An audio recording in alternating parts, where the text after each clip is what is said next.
हेमा यादव जी। राधे राधे महाराज। राधे राधे महाराज जी। महाराज जी, मैं आपके जैसा सुंदर और शांत बनना चाहती हूँ, इसके लिए क्या नाम जप करूँ, कितना करूँ? अब ये तो हम कैसे बतावें भगवान। वैसे हमारे भगवान की सृष्टि में खांचा तो बहुत है, लेकिन एक जैसा खांचा नहीं मिलेगा आपको। देख लो, मतलब इतने लोगों में देखो, आंख के नीचे नाक और नाक के नीचे मुंह सबके है, लेकिन सब अलग अलग पहचाने जा रहे हैं यार। कितने लोग हैं, सबकी अलग पहचान है, सबकी अलग फिंगरप्रिंट है, नहीं है? देखो भगवान का चमत्कार, देखो उनका खांचा देखो। तो यार प्रेमानंद जैसा खांचा तो प्रेमानंद खांचा खांचा है, खांचा है।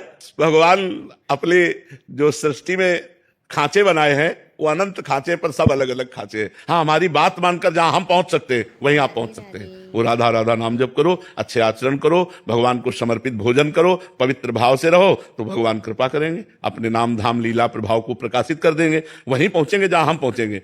एकमात्र भगवान का आश्रय, अपबल तपबल और बाहुबल चौथो बल है दाम, सूर किशोर कृपाते सब बल हारे को हरिनाम। एकदम पूर्ण समर्पण भगवान को, वो उन्हीं की कृपा से होता। महाराज जी, आपको कभी साधन का ऐसा रहा, अहम रहा? जब हम ब्रह्मचर्य से संन्यास मार्ग में गए तो अब हम कृपा शब्द का परिचय नहीं था, साधना का ही परिचय था। जब वृंदावन की रस पद्धति में आए तब कृपा शब्द का परिचय मिला कि कृपा क्या होती है और साधना क्या होती है। कई जन्म लग जाएं लेकिन शरणागति नहीं हो सकती।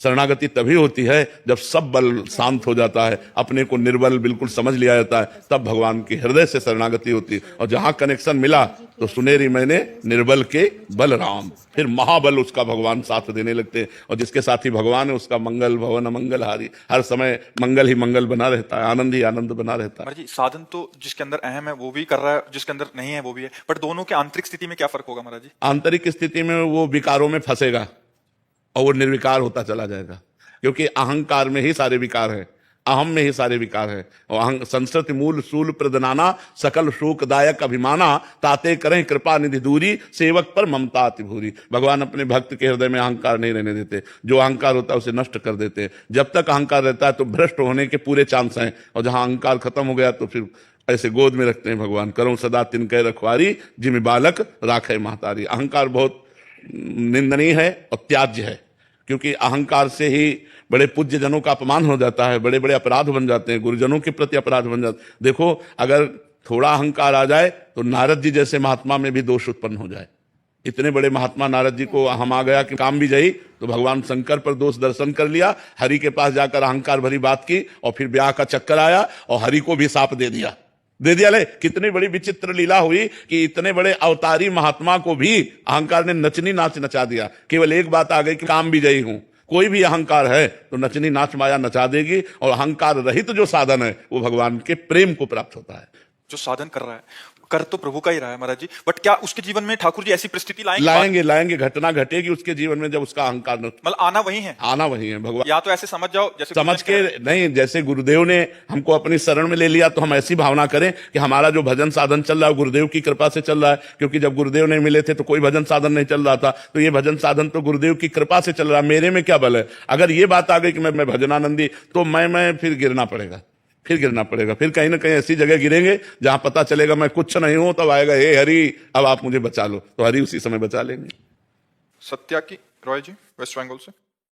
राधे राधे महाराज जी। महाराज जी, मेरा प्रश्न है कि इस जीवन का अर्थ क्या है, मृत्यु के बाद क्या होता है, हमें मृत्यु के बाद भी क्या कर्म भोगना पड़ता है महाराज जी? हाँ, बिल्कुल भोगना पड़ता है। कर्मों का भोग तो अनंत जन्मों से हम भोगते ही चले आ रहे हैं, लेकिन कर्म परंपरा बंद नहीं हो रही। अगर हमारे एक कर्म का फल मिलता है तो 100 कर्म हम और नवीन से बना लेते हैं, जिनको आगे हमें भोगना पड़े। देखो, एक ही कर्म का तो दंड मिलता है आजीवन कारावास। एक ही कर्म तो ऐसा बिगड़ जाता है कि आजीवन कारावास मिला, और हमारे 500 कर्म है, तो यहां जो भोगो इसके बाद नरक भोगो जाके।